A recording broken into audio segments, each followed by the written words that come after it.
I love this piece of music. It's great. You're supposed to say things like that. Oh, why not? We were asked when we were going to do another podcast by when I was playing at Exonia the other day, in the Egham. Let's hope they won't be disappointed then. No, they won't be. Right, welcome to podcast 14. Now we've got a packed podcast today. The first headline, if we look at the headlines so that you'll stick around for a bit longer. Are indoor bowls clubs in Devon experiencing a turnaround? And really, has the DCIBA rethought its approaches to clubs in view of the recent and latter podcasts that we've done? Right. And we wrap up today's episode with some essential consumer advice. That's something else new. For those considering renewing their breakdown cover or struggling with parcel deliveries. So stick with it. They're two horror stories, aren't they? Stick with us. We've got some stories on that. So let's get started. Well, we reported an earlier podcast about the ISCA club's difficulties. That's the Exeter club. They were under threat from car parking charges. They were under threat from caravans and travellers throwing eggs at them and closing down the leisure centre. And they were under threat because they couldn't play in the evening because the clubs shut too early. Now all that's changed. After close discussions with the council, no more restrictions on the parking. They're having height restriction barriers. What do they call them? Yeah, barriers. Barriers. Yeah. That's the word. Yes. That's been included, and they are actually staying open longer when they've got a match to. He has to put in his 5 pence, doesn't he? Bless him. When they have a match to play late, the management will stay late to open it up. So that's good. Can I just interject there? The ladies have got the DCLIBA, our president's team, are challenging the men's president's team in late January, and ISCA we were considering going somewhere other than ISCA. However, ISCA now we are in negotiation with them to do a nice tea for us with for that commitment, and also to hopefully it will rival what we had at Honiton last week, which was really, really nice. Oh, you're going to do ISCA? I thought you were worried about their the leaks in the roof, which, according to the secretary up there, is no longer the case. Well, we did play our Yetton there a couple of weeks ago, and there were still leaks on the green. But however, we weren't advised that the leaks had been fixed. And unfortunately, our Atherley team, the Devon Ladies Atherley team, is going to play at Taunton Dean because we were worried about the leaks in the roof at ISCA. Yes, I know, but Sarah Thomas tells me they're all sorted. They're all sorted. And to quote her, she said that the reason for all the changes is because they had liaison with the council, and they responded very favourably, and they're looking forward to a great future. Good. I'm pleased about that because, I mean, they had a lot of gypsy caravans and travellers. I don't know whether you're allowed to call them gypsies. No, I avoided it. Right. They had a lot of travellers turn up in the car parks, didn't they? Those barriers should help that tremendously. Yeah, they should. Yeah. So everything's looking good, and it's looking good at South Hams, which was another club struggling. It was apparently, but they've turned it around, according to Barry Galdard, who's the men's bowl secretary there. They've increased the membership. That's good. He tells me that his income was not matching his outgoings, but with the increase in membership, now well into 3 figures, and some very keen new members. The club are putting a lot of effort to making the club successful. Brilliant. That's good. That's great news because they were struggling, weren't they? One area of criticism was the website, which is awful, but they've got somebody working on that right now. And the only other thing that was causing trouble, which is other clubs have noticed, is the heating. Apparently, the centre has spent £66,000 on refixing all the electrics and all the rest of it. But the electronic clocks that govern the heating are not talking to each other yet. They're still trying to sort that out. We've had trouble with that, haven't we? Yeah, we have. They're still trying to sort that out, but they envisage everything will be sorted out in due course, and they're looking to go from strength to strength. The other thing he said to me was, if I look at here, yeah, they got a lease that doesn't expire to 2041. Oh, that's very good. And that is very good. And they as they have every prospect of going from strength to strength, they don't see that there's any danger of them closing, as there was perhaps earlier in the year. Well, yeah, because getting the heating right is hugely important in bowls clubs. And look at what those 3 walls have done at our club. It's really, really warmed up now, isn't it? Should we say our club? Well, TUIBC, sorry. No, I meant... Oh, so what do you mean? Independent journalists here. Oh, independent journalists, sorry. Yes, oh dear. Okay, well, never mind. Carry on. Scrub that bit. The only... I'm the fly in the ointment. No, the fly in the ointment is probably at Old Way in Paynton, the Torbay Club. Oh, very good. They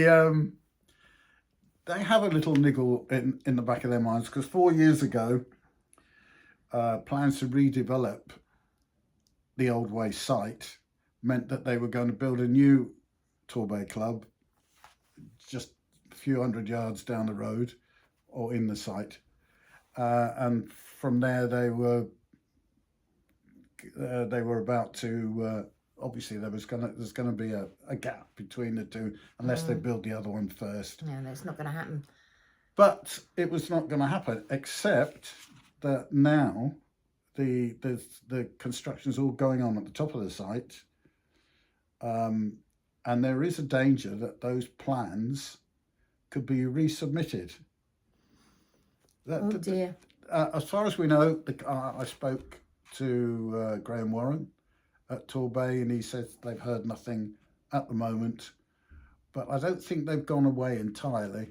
So we've got to wait developments on that.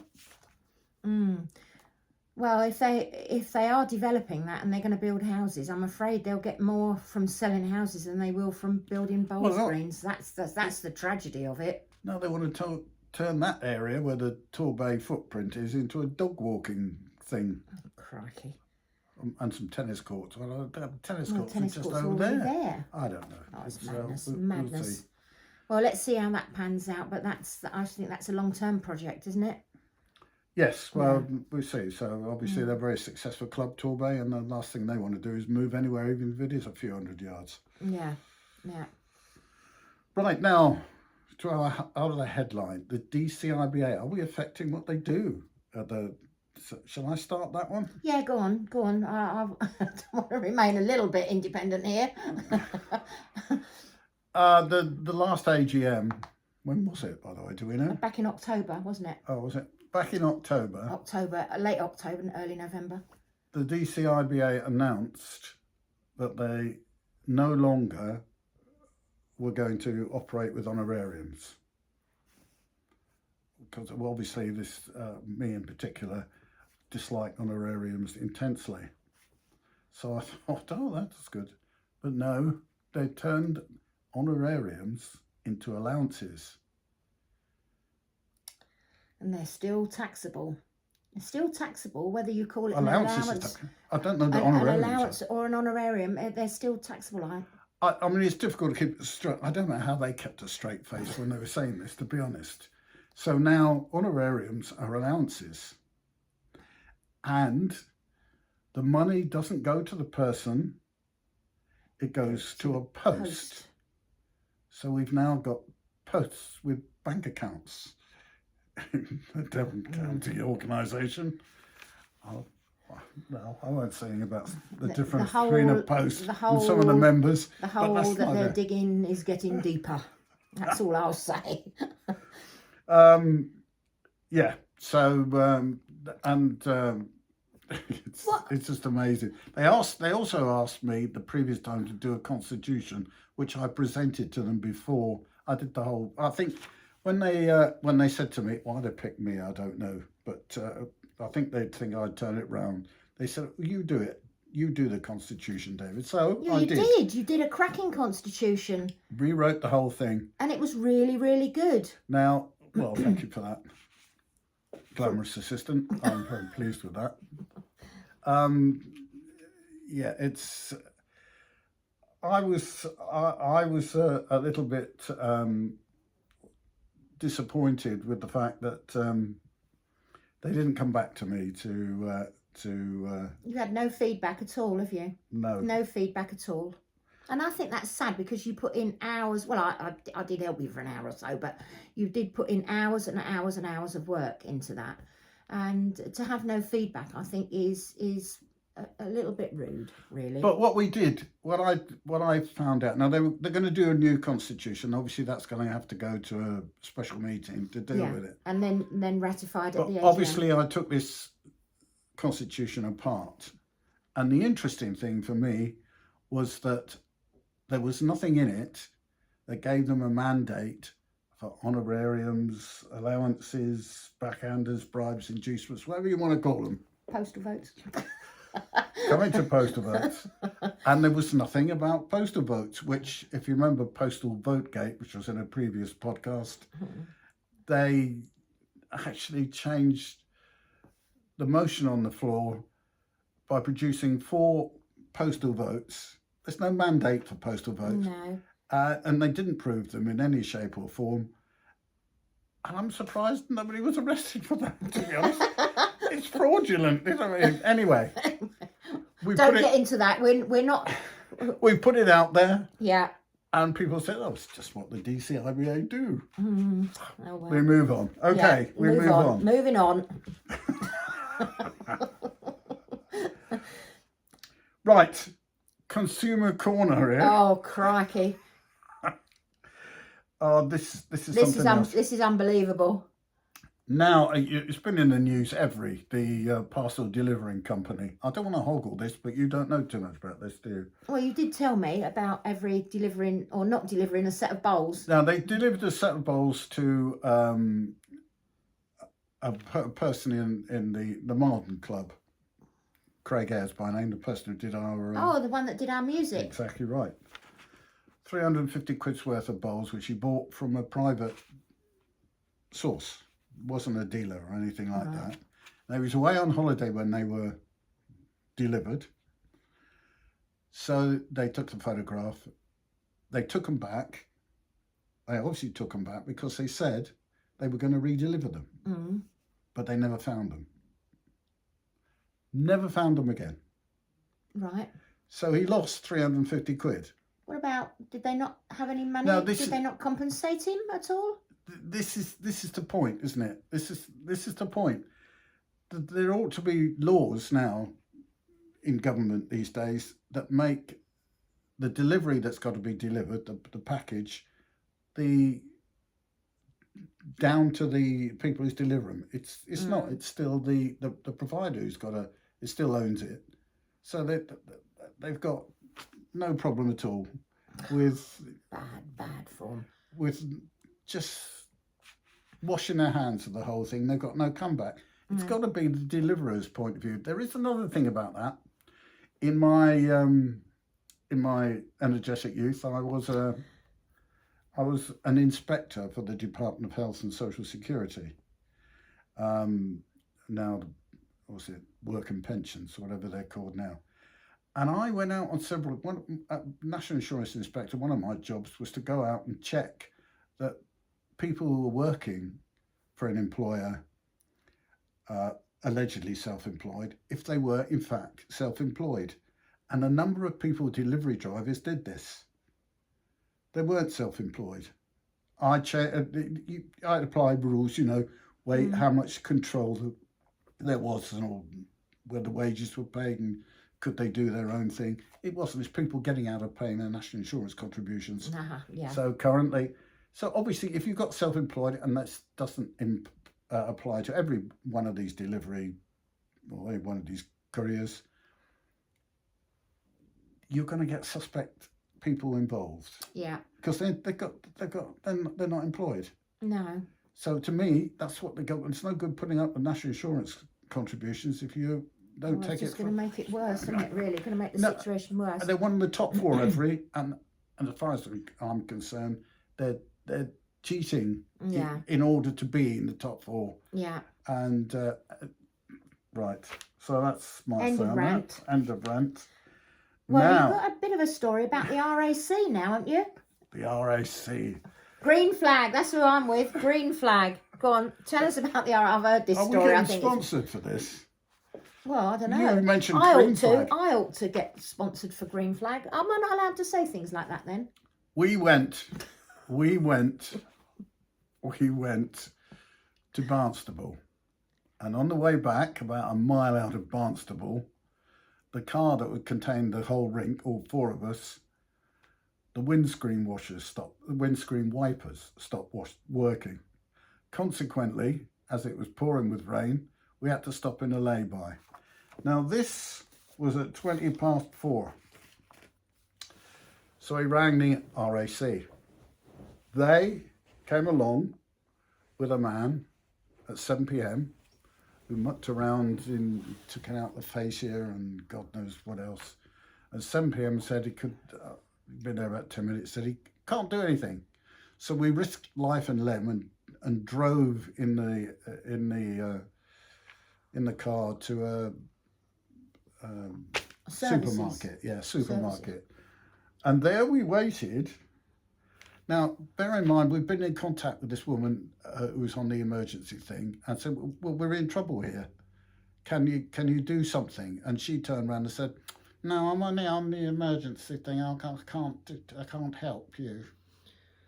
It wouldn't help. She said, I've passed the job to people who are supposed to pick up your car on a flatbed and take you back to where you live. How many of you in the car? Four. Four of you.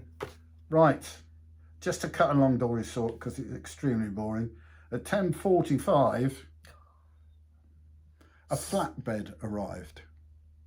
It can only take two. So 6 hours. It can only take two people. And the car. So two would have been stranded. Two would have been stranded. Because at this time we could see which way this was going, and we asked somebody, a guardian angel. Dougie Potter by name. What a great guy. And unlikely guardian angel as well. Yeah. He came out, he was on his way. He arrived at the same time as the flatbed lorry, who was only going, he decided, to Columpton, because obviously that's where he lived. So if somebody had got we couldn't get in the recovery vehicle anyway, because he was only going to Columpton. So the promises that they take you back to where you lived was a load of cobblers. I mean, we'd have sorted out something from Totnes, but we never even got to Totnes. Green flag. Well, actually, I've got a personal cover, because whatever car I'm in, it's not the car that's covered, it's me. So I pay for a personal Here we've got recovery. to get out of here. We've rabbited on too long. Oh my God, right. So as far as Every and the RAC are concerned, they don't deliver. End of story. End of story. Right. Have we got anything else? I don't think so. I think we've pretty much covered it all, really. Yeah, we've got to disappear anyway. Yeah. 20 minutes is about all anybody can stand. Of us, I'm not surprised. So we'll say cheerio. Yeah. And if you've got any stories of suppliers or people who provide services in any shape or form which has a Bowls connection, please send it. Let us know. The website is well, the Balls Revolution is on the Right on behind YouTube, and my email address is david.coombs, COOMBES, @outlook.com. Let's go, babe. Okay, well done. What's for lunch? Well,